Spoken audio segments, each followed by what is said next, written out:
So many people ask me, how can I improve my communication skills? The easiest answer to that is read more, watch more good TV shows and stuff like that. Obviously, doing all of that is going to take some time. So here's a shortcut. I've broken down all communication into three parts: response, starters, and boosters. Okay? Most communication has to do with you responding to people. Now, you either agree with them, or you disagree with them, or you are confused about how you feel about it. So I want you to just learn these words for all these three parameters. When you agree with people, instead of saying and okay, you change that to absolutely, definitely, and spot on. These three can become your responses when you agree with a person.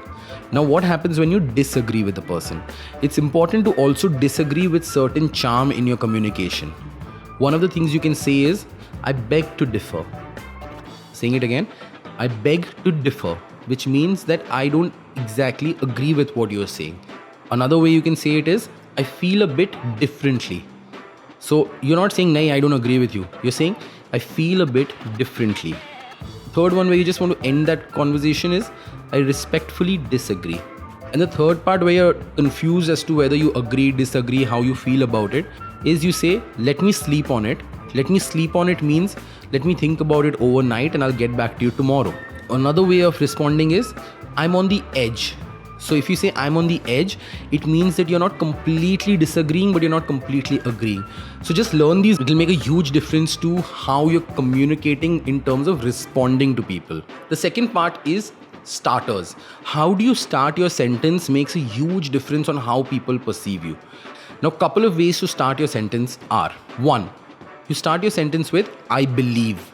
If you want to say something about a building, for example, you say, I believe that this building has the potential to grow further. So if you've started with I believe, it creates a strong opinion about what you're going to say. Option to I believe is, it is my strong belief. Another way to start a sentence is, in my opinion. It's a good way to start the sentence where you establish that this is my opinion. Another way to start the sentence is, from what I understand. What that means is that you've done your research. So if you're in an interview or in an appraisal or any kind of meeting where there is some pre-research required, then what you can say is, from what I understand, I believe we should go here and do this. From what I understand shows that you've done your research. If there is something that you think the rest of the people might not agree with, but you want to create that impact, then you start with, to be honest.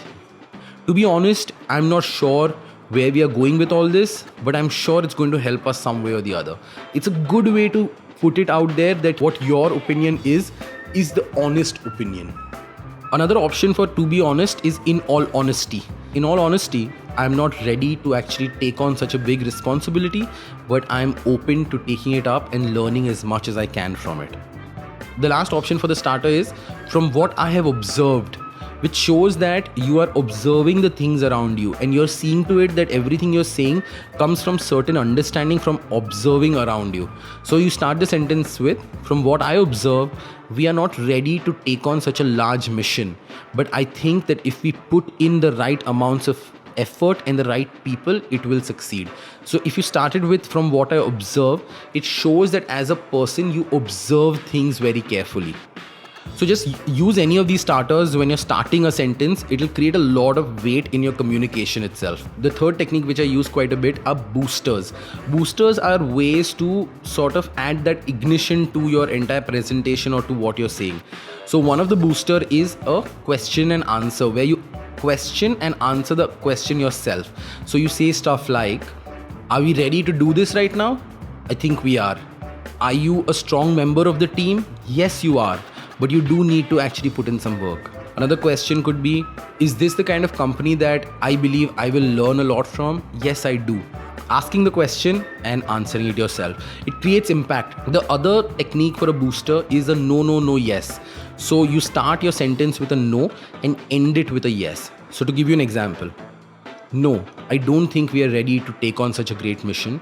And no, I don't think we have the right people. And no, we don't even have the right resources. But yes, we do have the rigor and the determination to achieve this. So you added no, no, no, and then you added a yes. So these are the three things: responses, starters, and boosters. Responses are ways to respond to people when you agree, disagree, and you're confused. Starters are way to start the sentence, and boosters are way to boost your entire conversation. If you did not grasp most of it, watch the video once more and use these words in your everyday sentences to improve your communication skills. Be nice. Make this a great day. Practice a little. Keep hustling. Subscribe to this channel and hit the bell icon because you're going to learn a lot from Hustle Hacks. See you guys.